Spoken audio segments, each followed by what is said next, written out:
നമുക്ക് ആദ്യം ചെറിയ പോട്ടിൽ ഇങ്ങനെ ചെറിയ തൈകൾ വെച്ച് കൊടുത്തിട്ട് അതിങ്ങനെ പുഷ്ടിയായിട്ട് ഇങ്ങനെ കൂടി വരുമ്പോൾ ഒരു മൂട് വെച്ചതാണ്. ഇതിൽ 3 എണ്ണമായില്ലേ, 3 മൂടായി. അപ്പോൾ നമുക്ക് അതിന് ഇങ്ങനെ ചാഞ്ഞ് കിടക്കുന്ന ലീഫുകൾ, ഇങ്ങനെ ടയേർഡായ ലീഫുകളൊക്കെ നമുക്ക് വെട്ടി മാറ്റാം. വെട്ടി മാറ്റി നമുക്കത് ഒരു വലിയ പോട്ടിലേക്ക്, ഇതിനേക്കാൾ കുറച്ച് വലിയ പോട്ടിലേക്ക് മാറ്റി കൊടുക്കാം.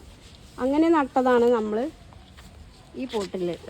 അപ്പോൾ ഈ പോട്ടിലും ഇതിന് വളർന്ന് വലുതായി ഇതിനും ഇങ്ങനത്തെ വേരുകൾ വന്ന് ഇലകൾ ഇങ്ങനെ ചാഞ്ഞ് കിടക്കുന്നുണ്ട്. അതൊക്കെ വെട്ടി വൃത്തിയാക്കി നമുക്ക് അതിനേക്കാളും വലിയൊരു പോട്ടിലേക്ക് നട്ടു കൊടുക്കുമ്പോഴാണ് നമുക്ക് ഇത്ര പോകുന്ന ഒരു പോട്ട് നമുക്ക് നല്ല ഭംഗിയിൽ നമ്മുടെ ഗാർഡനിൽ സെറ്റ് ചെയ്യാൻ നമുക്ക് കിട്ടുന്നത്.